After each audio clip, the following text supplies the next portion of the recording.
اعوذ باللہ من الشیطان الرجیم بسم اللہ الرحمن الرحیم۔ جی ناظرین، ہم شمائل ترمذی شریف کا مطالعہ کر رہے ہیں اور آپ تک پہنچا رہے ہیں۔ آج ہم اس کا 7واں سبق شروع کرنے لگے ہیں۔ یہ باب حضور اقدس صلی اللہ علیہ وآلہ وسلم کے بالوں میں کنگھا کرنے کا بیان ہے۔ بسم اللہ الرحمن الرحیم۔ اللہم صلی علی محمد وعلی آل محمد کما صلیت علی ابراہیم وعلی آل ابراہیم انک حمید مجید۔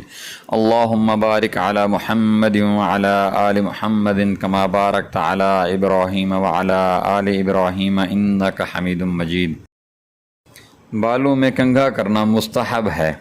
حضور صلی اللہ علیہ وآلہ وسلم نے اس کی ترغیب بھی فرمائی ہے اور خود بھی اپنے مبارک بالوں میں کنگھا کیا کرتے تھے۔ امام ترمذی رحمۃ اللہ علیہ نے اس باب میں 5 حدیثیں ذکر فرمائی ہیں۔ حدیث نمبر 1۔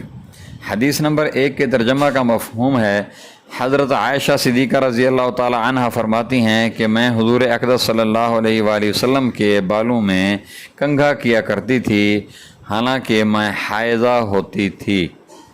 فائدہ: اس حدیث سے علماء نے یہ مسئلہ ثابت فرمایا ہے کہ حائضہ کو حالت حیض میں مرد کی خدمت کرنا جائز ہے۔ حیض سے عورت کا تمام جسم نجس نہیں ہوتا، صحبت وغیرہ البتہ ناجائز ہے۔ حدیث نمبر 2۔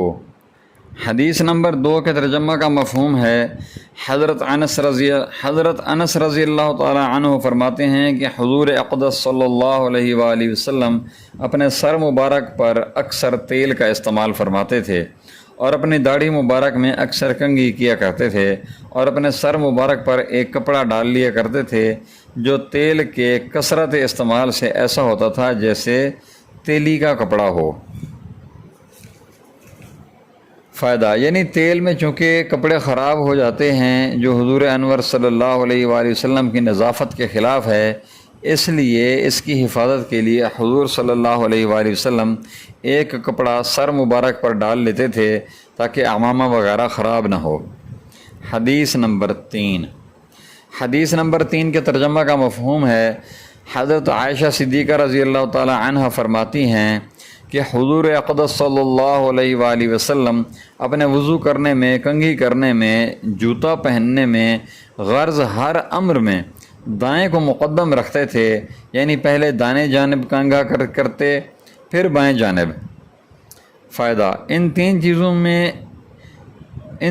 چیزوں کی جو حدیث میں ذکر کی گئی ہیں کچھ قید نہیں، بلکہ حضور اقدس صلی اللہ علیہ وسلم ہر چیز کی دائیں سے ابتدا کرنا پسند فرماتے تھے، اسی وجہ سے ترجمہ میں ہر چیز کا اضافہ کر دیا۔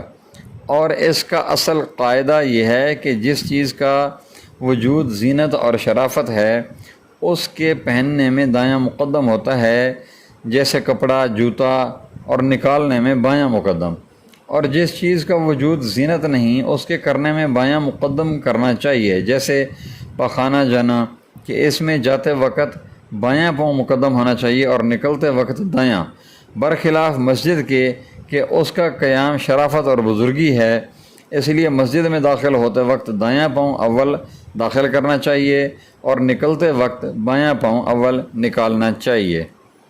حدیث نمبر 4۔ حدیث نمبر 4 کے ترجمہ کا مفہوم ہے، عبداللہ بن مغفل فرماتے ہیں کہ حضور اقدس صلی اللہ علیہ وآلہ وسلم کنگھی کرنے کو منع فرماتے تھے مگر گاہے گاہے۔ قاضی عیاض رحمۃ اللہ علیہ فرماتے ہیں کہ گاہے گاہے سے مراد تیسرا دن ہے۔ ابو داؤد شریف میں ایک حدیث میں حضور اکرم صلی اللہ علیہ وسلم سے بھی روزانہ کنگھا کرنے کی ممانعت وارد ہوئی ہے۔ علماء نے لکھا ہے کہ یہ ممانعت جب کوئی ضرورت اس کی مقتضا نہ ہو، ورنہ کچھ مذائقہ نہیں۔ یہ ممانعت بطور کراہیت تنزیہی کی ہے اور اس حالت کے ساتھ مخصوص ہے کہ جب بالوں میں پراگندگی نہ ہو۔